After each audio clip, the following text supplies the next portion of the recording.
Hi, what's your name? What's your name? Oh, my name is Dylan Fischer. Where were you born? Okinawa, Japan. What year? 1983. I was born on Kadena Air Base in Okinawa, Japan. On Kadena Air Base on Okinawa, Japan. It was nice. The entire island is just like, underneath there's this huge network of caves. There was just one particular beach that had it was a crescent-shaped beach, really small bay, and out in the center of the bay there was just sticking out in the middle of the water was this just giant tomb. Expo Land, which is probably the coolest theme park I've ever seen. It's built like out on the ocean. You have to take like this half-mile long bridge off the island onto this man-made island, which was Expo Land, which was like a building built into the ocean. So like, there were 7 stories that were underwater and then 7 stories above water. It was very cool because it is like famous for like a bunch of different type of martial arts masters like to convene there and get together there. There's a lot of like training schools. There's a Shaolin temple there. There's a lot of martial arty type stuff happens there. It's considered the world capital for martial arts. It's like if you're like a world trained martial artist, at one point you've been to Okinawa for some sort of training or another. It's also where I fell in love with unadon, which is barbecued eel. There was just like, it was like street food. You would just be walking down the street and there'd be like a booth or a truck or something. And yakitori, they basically were like little chicken skewers. They give it to you in like a styrofoam cup, and the cup would be filled with this boiling hot kind of teriyaki style sauce. And the other one would be like the unadon booth, where basically this guy would have a little wooden bucket, and in the bucket would be live eels, and he'd just like reach in the bucket, grab out an eel, and like fucking cut it up in front of you. Fast forward all the way to the early 20s. I met Miss Jamie Leigh in Orlando, Florida. It was my first job in Orlando when I just moved there out of nowhere. And I was a telemarketer for a timeshare company called See and Do Orlando.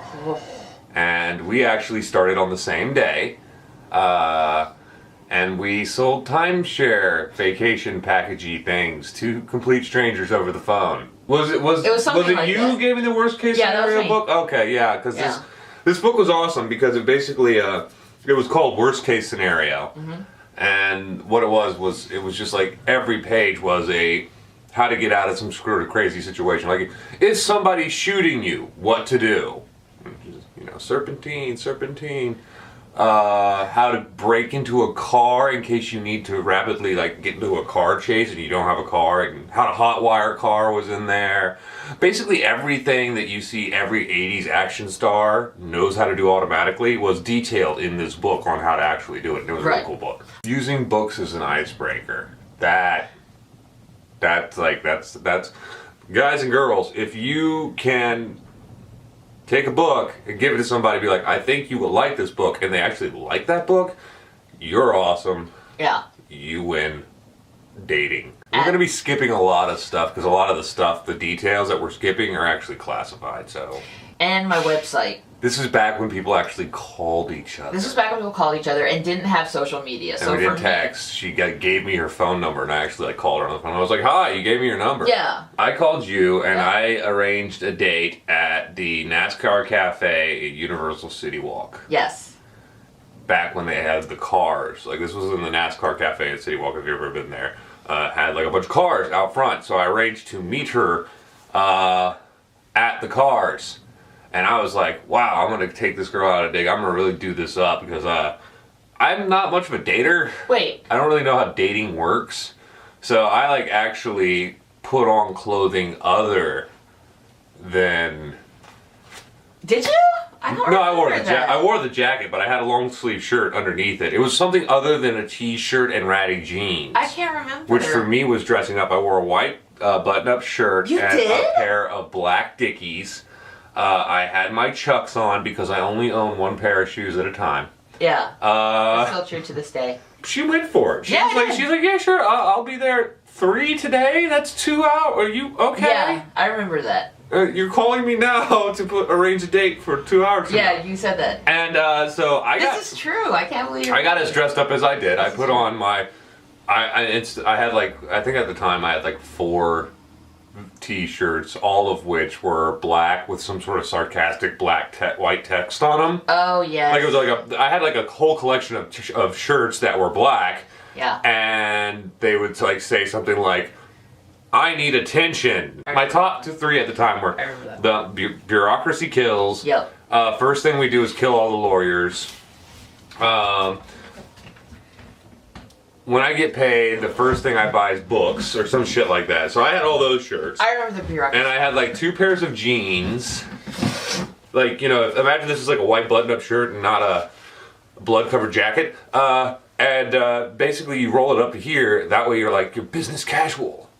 I think I had a mullet too. What was I? Do you remember what I looked like by any chance? You showed up wearing a So- nightie. You were wearing a nightie and a sweater. You were dressed exactly as you're dressed now. In fact, I think it's the same nightie. This is where my husband is lying. I'm not on camera, but I know that's No, not seriously, the truth. she showed up. No, it was a muumuu. You showed up in a muumuu. That, like a tube. It's a It was tube top dress. it was a green tube top dress. Was it? Yes, that's what you showed up in. Okay, that seems plausible. So we met because at- that was during when I you remember that. when we lived in Florida. You had 9 of those. Yeah, tube that's top true. dress, That's and true. those were just like your go-to. The way Yeah. your nighties are your go-to now. That's true. So nightie and a sweater is her go-to now. Yeah. Back then it was tube top dress and like a little. It was like the most pathetic do that- article of clothing. This. Yeah, do that It again. was like the worst article of clothing ever because it wasn't a vest. It was like the sleeves were to here, and it just like covered this part, but it didn't really button in the front. It was just like this little thing that you.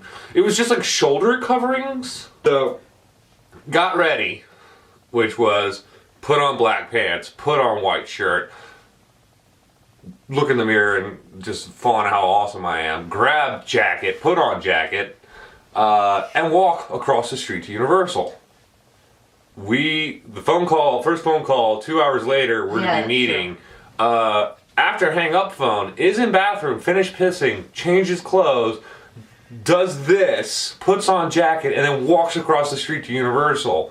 Arrives at the point where we're supposed to meet girl, sits on the hood of car, lights a cigarette, basks in how awesome he is, and then realizes he has to kill an hour and a half before she arrives. Well, you live very close. He lived within walking distance. I had to drive because I lived by Disney. He lived by Universal. She lived like right off Disney property in like this place, and I lived literally across the street from Universal. It was a date, huh? I didn't think it was She a still date. claims it wasn't a date to this day. I didn't Ladies, think it wasn't a date. No. If a guy says, hey, let's go catch dinner in a movie at this place, We're hanging out. that's that's a date.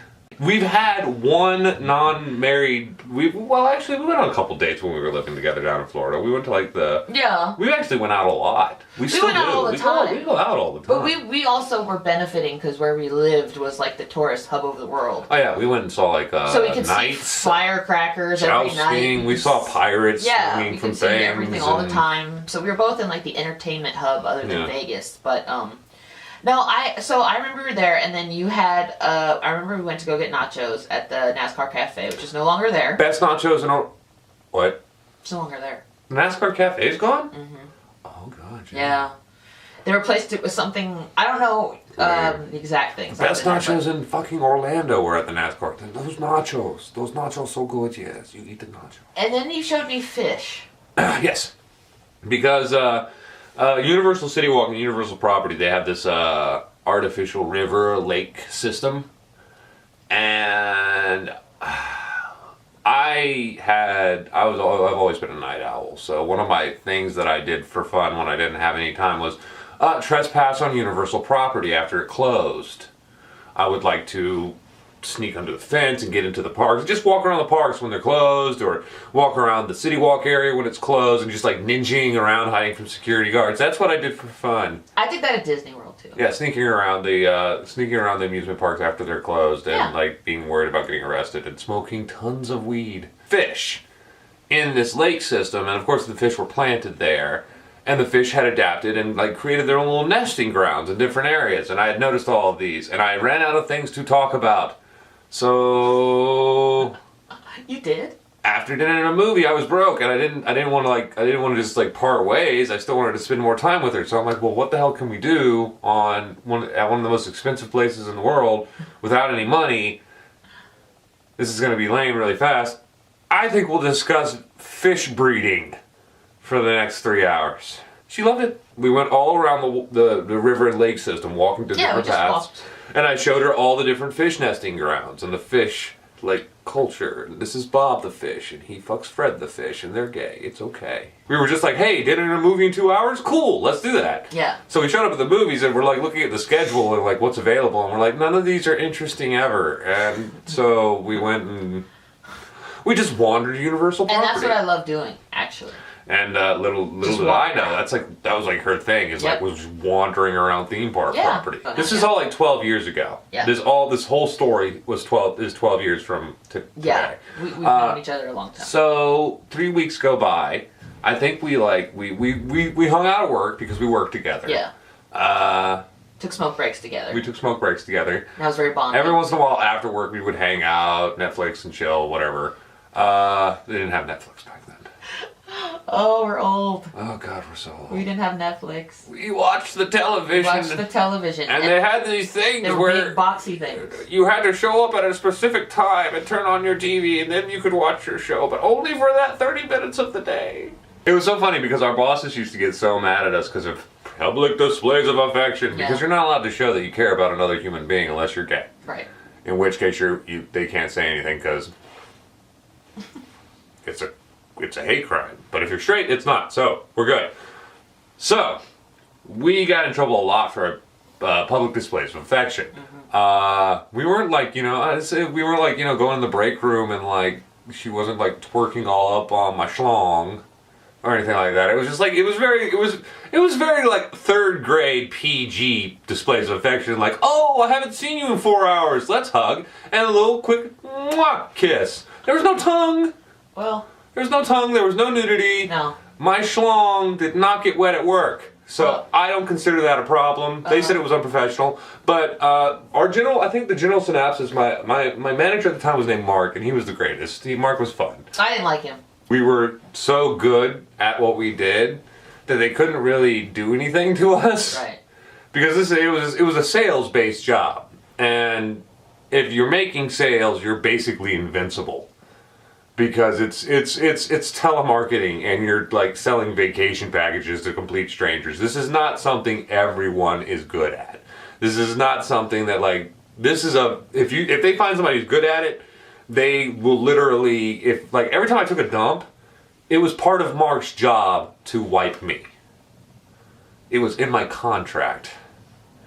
Great guy. Some people are being made uncomfortable by you and Jamie's public displays of affection, at which point I would say, bite me, and he'd be like, just go back to work. And I'd be like, yay. When we were at See and Do, as I said, we were like, I was the top salesperson in the company, she was like number 6 in the entire company or something like that. And this was when See and Do was Westgate. Well, Westgate Resorts eventually bought See and Do, but See and Do and Westgate were like, and Hilton, they were all like battling it out for the timeshare industry because people were dumb enough to be buying timeshares, and it was great. And See and Do was like in there, really just rocking it out with them. So the owner of the company was like, "Fuck, I'm gonna rent Universal Studios for our Christmas party." Yeah. And it was basically after the park closed, they opened it just to See and Do employees, and it was open bar, like everywhere you walked, open bar. Yeah. Open bar, all sorts of really expensive food, and all the rides were open, and it was ridiculous. And we were the only people there. It was just See and Do employees, and there was only like 300 of us. And Jamie chasing me and trying to keep me from humping random cow statues. Right. And then we decided to get engaged. We wound up. We have this thing where we're like, if we both had the day off, which we still do, we'll both wake up. And we'll roll around in bed for a little bit and just like make baby noises and squeakies and whatever. Just stuff happens. And then we'll get up and we'll smoke the day's first cigarette. And we'll be like, dude, let's do stuff. And we'll just get in the car and go. We did this in Florida a lot. And one of those days we wound up in Daytona Beach, which is not far from Orlando. And it was in the middle of winter, so it might have been like right after the Christmas party that year. It could have been, yeah.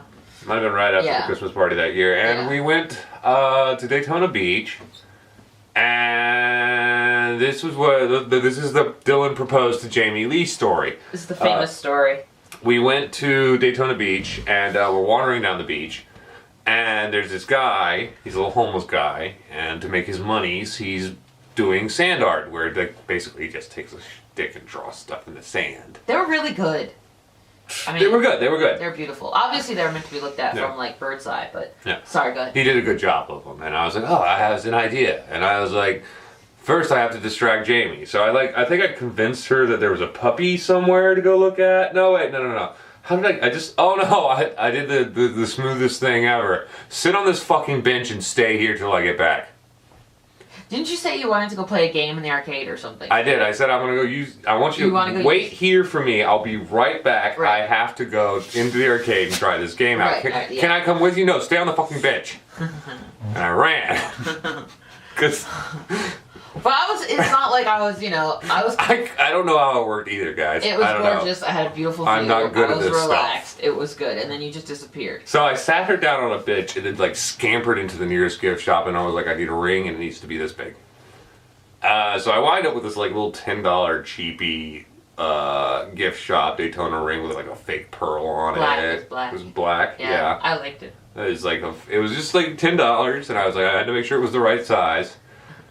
And then I scamper really fast as I can back to the homeless guy. And I'm like, homeless guy, I need you to write this message on the beach for me. And he's like, give me money. And I'm like, here's some fucking money. And he's like, okay, well, if this works, you owe me more money. And I'm like, you're a greedy fucking crackhead, but sure. And I fucking run back down the beach where Jamie is literally just sitting on the bench, just staring.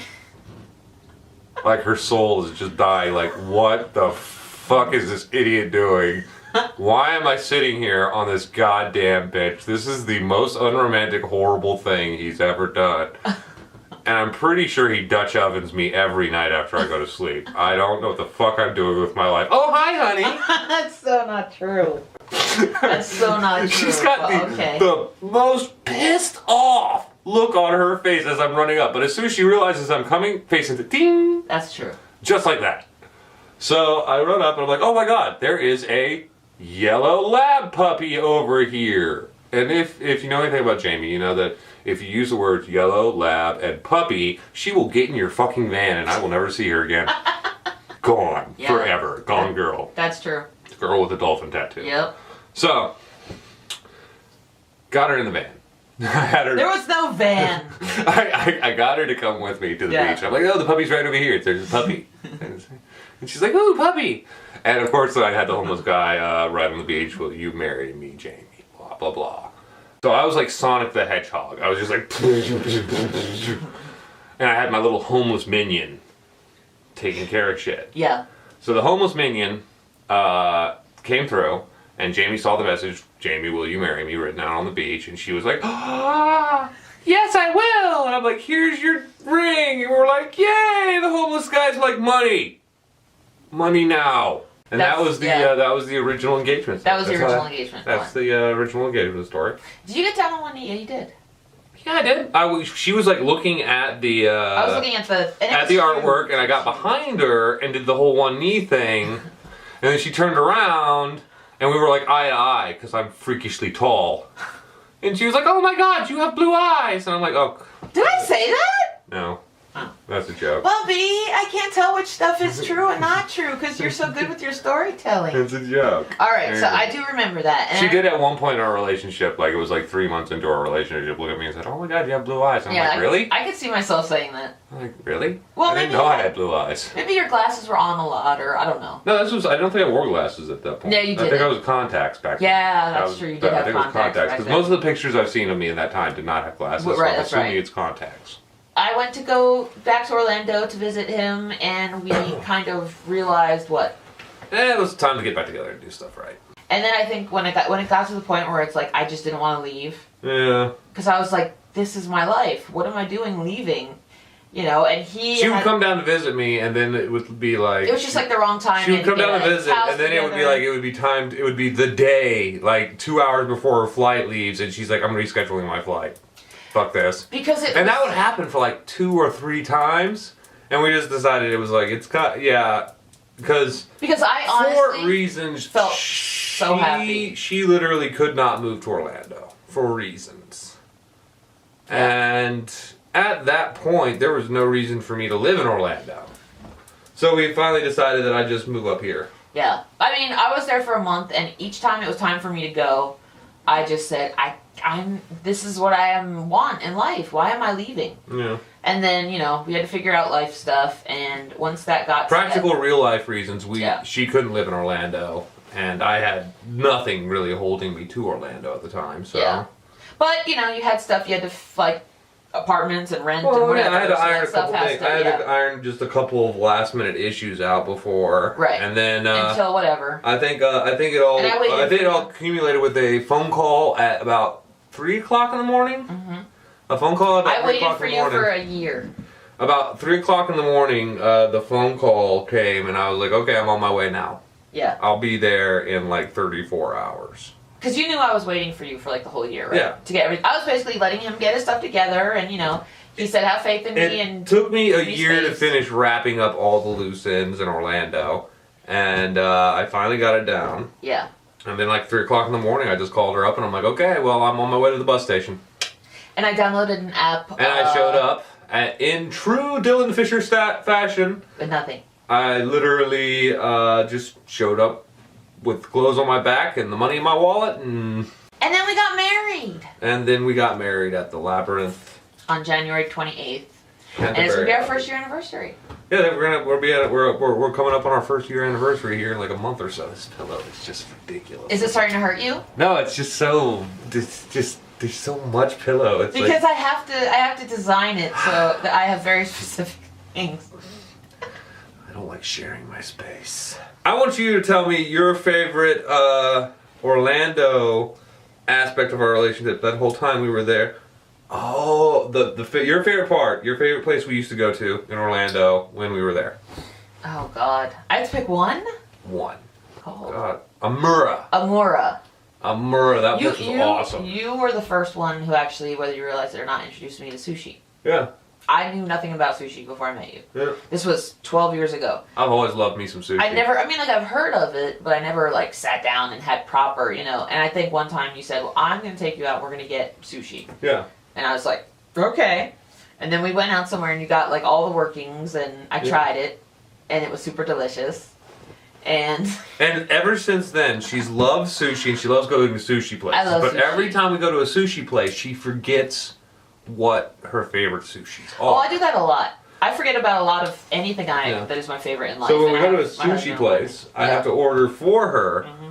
At which point, when I order for her, she's like, ew, I don't like that. And I'm like, no, take a bite of it. And she's like, oh yeah, it's that thing I really like. To this day, we will go anywhere, any Japanese restaurant, and I will order her something with barbecued eel, and she'll be like, ew, barbecued eel. I'm like, honey, you love barbecued eel. No, I don't. Take one bite of it. Oh, that barbecue eel. It's true, but I think anybody can relate. Anything with tempura. She loves the living crap out of tempura. That's a new development. But anything that, I don't know if you guys are in a couple or married or whatever, but when your partner or your husband eats something, even if you don't like it or even if it looks gross or something you would never eat, just because he's eating it and he's liking it or it looks delicious, I have to eat it. Yeah, you do. Because I want to experience I cannot have food just for me anymore. For example, I'll make myself lunch while I'm at work, and if I know that Jamie's stopping by later, I will make myself twice as much of whatever I've decided to make, because I know what's going to happen. Jamie's going to show up, she's going to see me eating this thing, whatever it is, and she's going to be like, oh, let me try a bite. And she'll take a bite, and she'll be like, ooh, that's really good. And I'll be like, yeah, I know. And then she'll eat the rest of it. No, I won't. It used to be the opposite. You always. I used to, and you still eat my stuff. It was like her pet peeve when we first got together. Yeah, it's so funny because she's completely switched strings. Her biggest pet peeve at the beginning of our relationship was somebody eating her food off of her plate. Yeah, it still is. She just would get so... I'd be like, oh, let me try a bite of that. She'd just give me this look like, I will rip your testicles off and shove them down your fucking throat. You just take it. And that was like the beginning of our relationship. About the midpoint of our relationship, I would just like, seriously, just like, I would be like, don't give me a dirty look. And I'd just grab her plate and start eating it and be like, yeah, what? So in response to that, she's now decided that she is doing the exact same thing to me, which I'm perfectly fine with, because I believe that if you go out to like I believe like one of the things about like if there's two people share everything going out to dinner together. Yeah. I think that like I honestly think that like if you're both going to a restaurant you've never been to before, to have the best dining experience as a couple, there should be an open plate policy. Like, you should both order 2 different appetizers so that you can both sample them. You should both order 2 different salads or 2 different soups so you can both sample them. And 2 different entrees so you can both sample them. And then 2 different desserts so you can both sample them. I like that idea. I don't believe in building a wall in my dining experience. I don't believe in that. Me and Donald Trump could never date. Mainly because I'm not into orange people. I'm racist like that. Sorry. Just don't like orange people. They're gross. Wall. What were we talking about? Oh my God! No, this is the argument. No. This is the argument starting question. No, yes, it is. I will hear about this later. No. I will pick 3 words, and she will not like one of them. That's not true. And we will talk about it later. No, because we did the husband and wife challenge, and look how good we did. About 4 hours after the husband and wife challenge. He's making all of this up, you guys. I am not. Yes, he is. 4 hours after the husband and wife challenge, what did you say to me? That we are awesome and perfect. About the aerosol spray. That you know the reason why I do that. Yeah, okay. Okay, so here's a good one. Pick 3 words to describe me. Pick 3 words to describe me. Okay, will you do me then? Oh, God. I don't know. I don't know if my vocabulary is big enough. Okay. I will pick 3 about you. Okay. Honest. Humble. Okay. Strong. Okay. I wouldn't call myself humble. You see, you can't go after your own I'm words. kind of an arrogant asshole. You're not. I'm not humble. No, you're not. That's your pretense. Describe your wife, Jamie Lee Fisher. Kind, loving, generous. Oh, thanks, Bobby. I was trying not to do the I was really tempted just to start listing off the boobs. Booty. What do they call this? Something's of harmony. The elements of harmony. I was just gonna list those off. Oh, that's loyalty, generosity, honesty. Is that what you were doing? No. Oh, okay. But visit Mystery Hill. Which is where? Mystery Hill. We'll talk more about that another time. Yeah. The Salem, like we always promised ourselves we'd actually go to Salem and spend a few days in Salem actually enjoying it. Anything about it you're looking forward to specifically? 2017? We'll see what happens. See what happens? Okay, here's a good one. Remember when we were in Orlando, the nightclub we used to go to? Yes. Just so we felt like we were part of our... Like, because we were young 20s. Yeah, we were young 20s. We're both outcasts.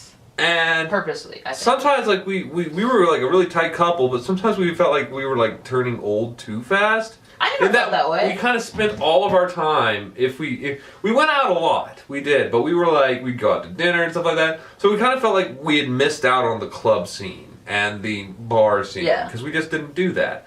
So we actually, we decided we needed a bar to go to. So we went looking around, and we found this one bar that had like a spinning dance floor, even though neither one of us was dancers, and they were cool and jazz. And this is the one that Jamie decided she liked, so I'm like, oh, this will be our regular bar.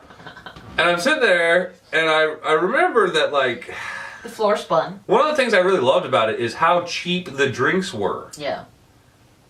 Of course, what I didn't realize is that I'm 6'6", blonde, blue-eyed, and at the time was in really good shape. That I was getting my drinks for like 75% off. I did not realize this. I didn't find this out till like the 4th time we went to this bar. This is how dense I was. We went to this bar, and I would go there with Jamie. We would have a good time. We'd hang out, we'd dance, and we'd get a couple drinks at us. We were having a great time. And it was like the 3rd or 4th visit to this bar that I started to realize that, first of all, the bar was almost always barren, because we always went there early. And that every time we went there, the only girl there was Jamie. I started to realize this. I didn't feel bad about that. I was like, okay. And I just liked it because the drinks were strong, crazy strong, and cheap. We could get like 2 drinks. Jamie would always get like some sort of, it was like some fruity thing you liked. I like anything. It was yellow. Yeah. Anything like refreshing and fruity. Yeah, like had mango and yeah. It was a fruity drink. It was a fruity drink. Well, look where we were. Yeah. And I would always get a vodka and cranberry. And I swear to God, like I'd be like, yeah, bottom shelf vodka and cranberry, the basic stuff. It doesn't matter, you know. And this guy would like just grab a bottle of Grey Goose and like pour a whole glass of vodka and like take like the cranberry sauce and go, how are you doing? I'm good. So who's that? Your sister? No, that's my girlfriend. That's disappointing. I'm on camera. She literally is like, honey, I really want to shoot something today, and I want to shoot something right now while the sun is out and the light is good. But I really don't want to put on any makeup or anything. No. So could you just go sit in front of the camera and have me say stuff to you? Because I'm not camera ready today. And I have to be camera ready, and I need a day off because I've been doing VLOGMAS, and it's every single day. Well, I got a surprise for you. About 30 minutes ago, I pooped myself. That's fine. Can't smell it. Can't smell through the camera. I'm fine with that. Because now I have... I went poopy. That's okay. I made poo-poo. That's why I love you. I made boom-boom. That's fine. We're gonna wrap it up, I think, and have a cigarette. Wait. How's everything going? Where do you think they're gonna look? Oh my God, my eyes are up here, mister. What? It's a nervous condition. I have to do this. Well, because they're very you chapped. stare at them, so they're very chapped, and I have some aloe vera on my fingertips. I don't know why my nipples are this way. I think having chapped nipples would be horrible. That would be horrible. That would be just terrible. Like, you just like take some chapstick and go, whoop, whoop. So, my nipples are really hairy. No, they're it's very odd, like, because I have a lot of this is all scar tissue. So, like, all this area that should be chest hair, it's just right here. It's just like a little poof. No, you're not. It's like a poof. His nipples. Like, your nipples are not. My hairy. nipples are really hairy. No, they're not. That's at least like 4 inches. Wait. Get in there. Get in there and grab that. Grab that. See, that's not, like 4 inches of just no, nipple hair. No, it's not. Wait, I want to show Nipple something. hair. Wait, can you show your tattoo? No. Which one? He has my initials on his This chest. one? Is that my initials? He has his initials and I have his initials. Oh God, the camera. There's one. J L. And then I have his full name on my back. Thanks for that. Boop. You touched my nipples. Look at my nipple. All right, I'm gonna end it, and then I'm just gonna take some quick photos, if you don't mind.